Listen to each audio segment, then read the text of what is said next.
Well, it's finally happened. My head's gotten too fat. Welcome to the prop shop, where we check the latest and greatest props out there. On this week's prop shop, we check out the Iron Spider from Endgame from the Marvel Legends series. Let's go take a look.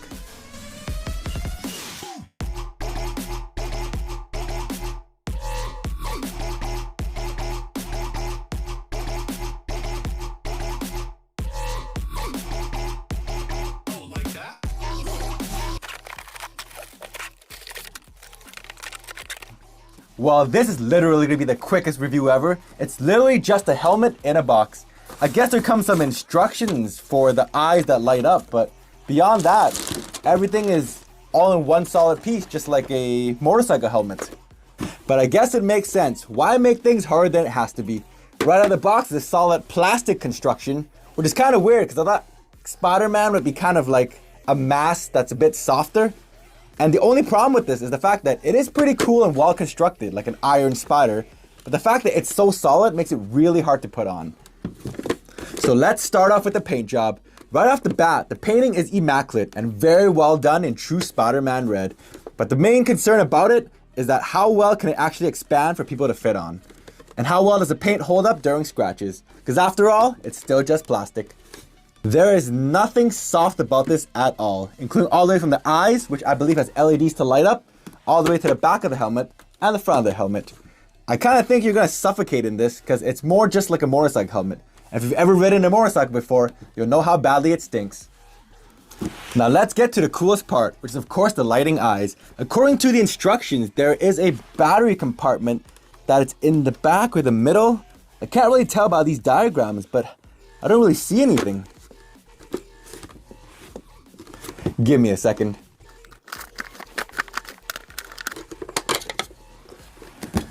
Well, it's actually in the front of the helmet, according to the drawing, but I'm just not too smart today.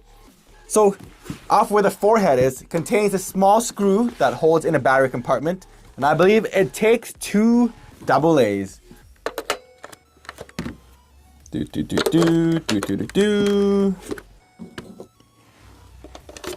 Pop the head back on.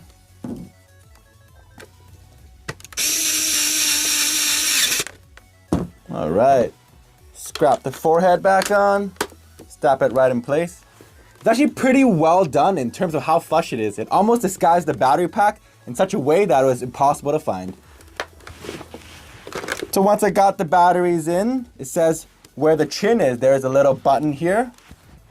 It turns it blue. And then it turns it red. It's kind of cool. So it says press it once to turn it on. Press it twice to make it less dim. And then press it 4 times to make it change colors.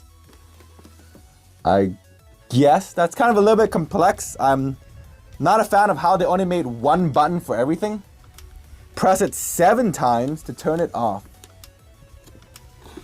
It's kind of very confusing. I wish they made different buttons for this. Like the Iron Man helmet I actually have over here actually has different commands and a remote.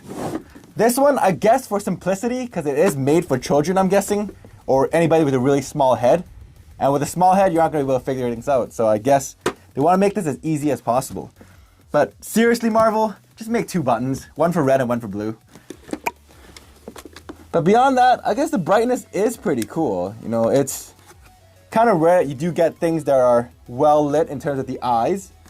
And if you can actually get this over your head, I'm thinking it's a pretty good showstopper. I mean, the painting is really good. The eyes do have a very good detail around it. And then, how often do you get to do the full Iron Spider costume? But I guess getting the suit's a bit tougher than just a regular spandex. But the real kicker here, once again, is of course, I'm unable to get this over my head. No matter how hard I try. Well, it is what it is. It does say 14 and plus, so I guess I'm in that category. But being 200 pounds isn't meant for something like me.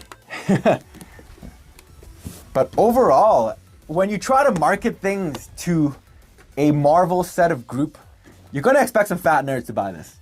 And me being one of them, I'm kind of very disappointed in the fact that this thing only expands kind of in 2 ways. The way this is actually designed to expand is very strange. It's actually 3 pieces. Yeah, it's 2 quarter panels in the back and then 1 giant face piece in the front. And the fact that it's only small elastic bands that allow you to try to get this thing to pull it open makes it really, really tough. And even if you could get it on, I have a feeling that I can't get it off, which kind of scares me a little bit. But in terms of how much it expands, you're only about to get about maybe at max 1 inch on each side, which isn't very impressive. Yep, not gonna try it. It's gonna get stuck on my head. So if you want something you can hang around your wall, I guess it's still a pretty cool piece. But for 150 bucks Canadian, I would expect something I can wear out to all my parties. And for that, this Marvel Legends helmet, I'm going to have to give it a skip. All right, let's try it one more time for real.